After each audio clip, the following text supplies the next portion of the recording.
Hey makers, Mark here. Given that I suspect a few of you may have woken up with a resin printer from Santa under your Christmas tree, I wanted to share 9 tips with you that you may or may not know about resin printers. Keep watching. As you can see, I've been using resin printers for a while to make a heap of things, including all of the things you can see here and more. I've pushed these printers fairly hard to what works well for me and what doesn't work as well. And I'm still learning, and I really hope I'll keep learning for a long time to come. So given that I've been working with these things for a while, I thought it might be a good opportunity to share my experiences around resin printers and share my learnings in case you're getting started with a resin printer or if you wanted to know some more before buying. Let's get into it. Number 1, printers are not created equally. The saying goes that you get what you pay for, and this is definitely true with resin printers. My first ever resin printer was a cheaper, mass-produced and very popular DLP printer. Unfortunately, with these printers, especially the early batches, quality was all over the place. I had all kinds of problems with it, and despite printing the exact G-code as other people, could not get consistent results. In fact, I could print the same G-code 3 times in a row and get 3 different results. That kind of inconsistency makes learning and troubleshooting so very difficult. My printer worked reasonably for very small prints, but anything larger than a ring would produce very and wildly inconsistent results. You'll find that in the cheaper printers area, you're rolling the dice a little bit on the quality of the printer.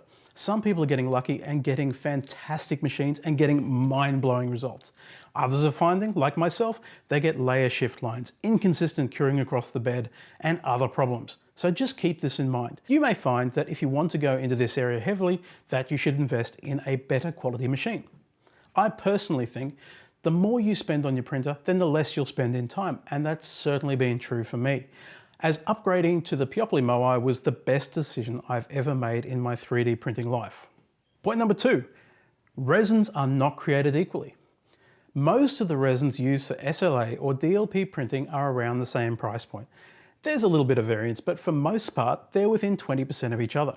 However, I find the quality is significantly different depending on the resins you pick. For the absolute best results, I find that the resins made by the manufacturer of the printer tend to give the most consistent, reliable results. That's not to say that third-party resins are all bad.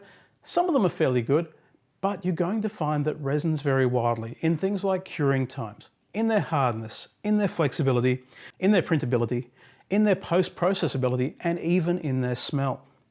Resins can also vary wildly in curing conditions. Some will cure happily under UV lamps, others will not, and some others will even just take ages to cure. I've had mixed experiences with these, and some resins don't even cure properly when given a full-on UV exposure in the Aussie sun.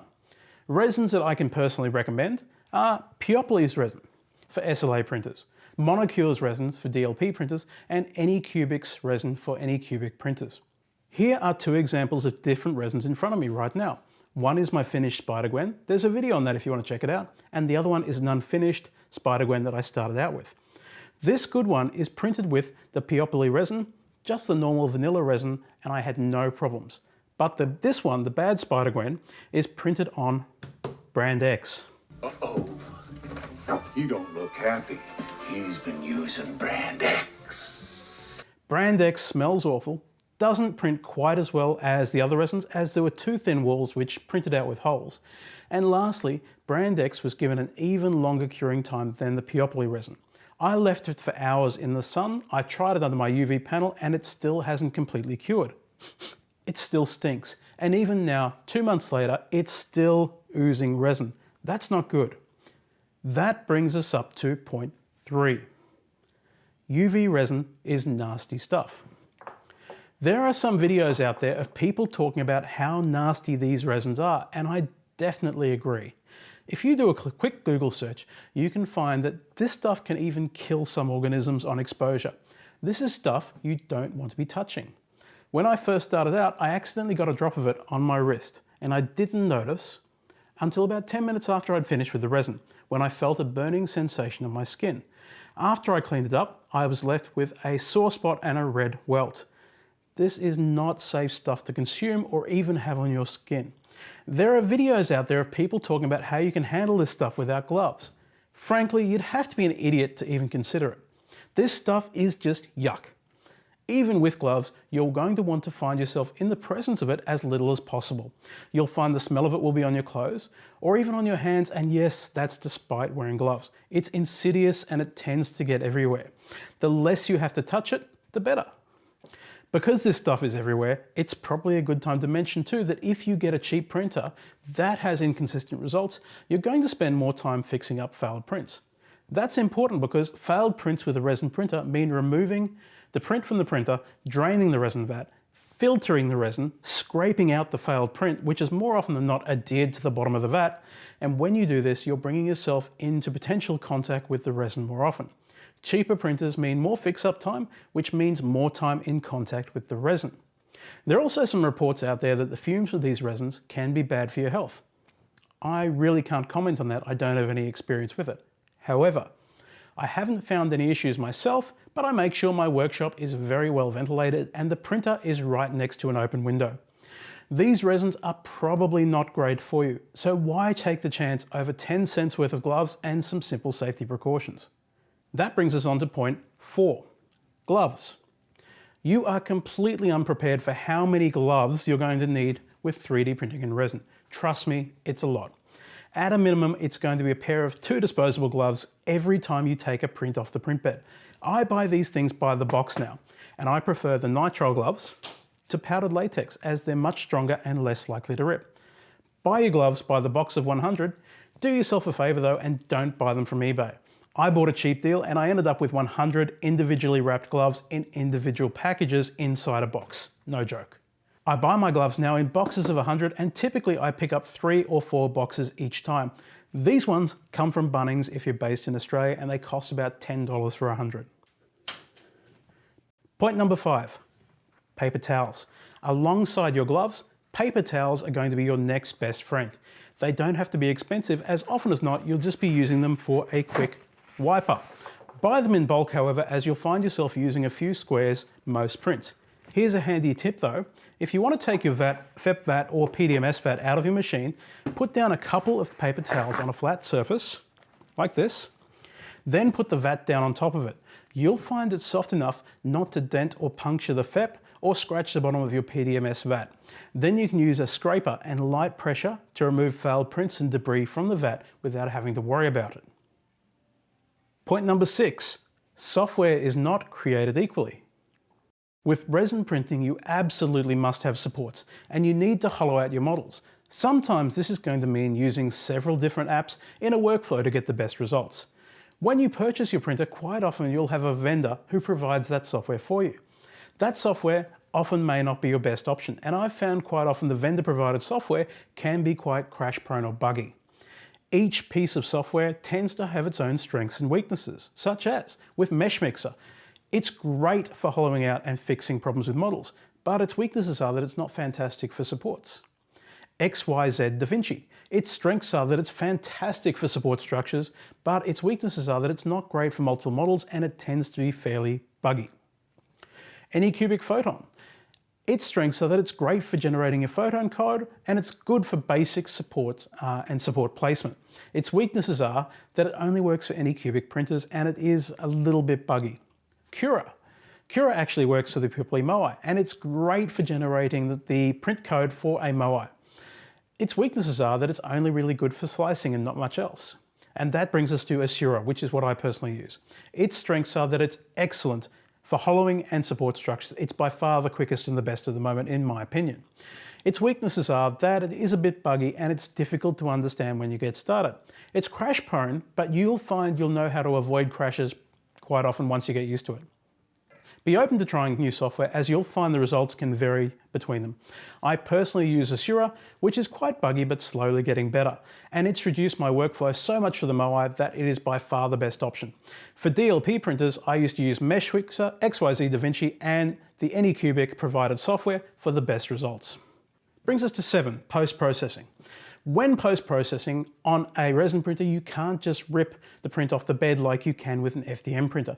They are dripping resin and they are generally not entirely cured. So they need to be removed from the bed, and the post-processing phase is more complicated than you might expect. My own post-processing workflow goes like this. I removed the print from the print bed over a sink. This can be a messing exercise, but on the smaller printers you can skip this by just dunking the entire vat into step 2. So step 2 is dunking the print in IPA. Not the beer, isopropyl alcohol. If you're in Australia and you want a cheap supplier of IPA, check out Axis Supplies. It's around the same or maybe even slightly cheaper price than methylated spirits. Step 3, take the print out of your IPA bath and into an ultrasonic cleaner with IPA in it and leave it running for about 3 minutes, which will remove the resin around the fine details. Wash the print well with water and then leave in the sun or under a curing lamp until it's completely cured. As you can see in the background, I've made my own UV curing panel from cheap UV LED strips that I found on eBay. It works really well for me, but I also use the sun a fair bit, as simply putting a printed item on a windowsill for an hour or so is usually more than adequate to cure most resins. Tip number 8, overcure your prints to start with. This one is totally my own opinion. When you start out with resin printing, you're probably going to find you have a lot of failures. There are heaps of things you have to tune, such as exposure times, support pillar sizes, support pillar placement, support pillar density, and support pillar tip sizes. Overcuring slightly will result in slightly less detail, but you're going to find it makes those initial prints a lot easier while you work out the best way to get the best results from your models. Overcuring in particular means that you're less likely to have a support failure, which ruins the entire print. Now there is an argument to say that this is a bad idea because then you'll get used to overcuring. But I find if you have failure after failure, you'll find resin printing disparaging and you'll be spending most of your time cleaning up failed prints. Instead, get some wins, love the prints you're making, and learn with success rather than failure. When I first started out working with Peopoly's high temp resin, which can be a bit harder to work with than the normal resin, I took this approach. I overexposed and slowly brought down my exposure once I had every other setting dialed in. This is an example of the results, and as you can see, it's a fantastic print. It's still got a heap of detail on it. This would have failed completely if I hadn't overexposed. So the result, still awesome, just marginally less detail. This brings us up to tip number 9. This one's a bit contentious. Everyone has an opinion and you shouldn't trust it, including this one. I found that when I was starting out with resin printing that I could find a vast amount of information through forums, through Reddit and through Facebook groups, and I could find any opinion I wanted on anything. Even looking at some of the community spreadsheets that are out there for UV resin exposure times, they can vary by up to 300% for the same resin. Obviously, not all of that information can be trusted and you're going to have to figure out which one you want to trust. So take every opinion you come across with a grain of salt, even this one. I'm just making this video from my own experiences and my experiences may vary from yours. So with that, happy resin printing. If you've done a resin print recently, feel free to comment me in on any of your makes on Twitter @mroads or on Instagram @markoftheroads. I would love to see the cool stuff you're making on a resin printer. Thank you very much for watching this video. Now, if you have any of your own tips or if you feel like there's something that I might have missed, then please feel free to leave me a comment down below. I would love to hear from you. If you like what I'm doing, please feel free to hit the like and subscribe buttons, and we'll see you in the next video, which will be out in about a fortnight. Cheers.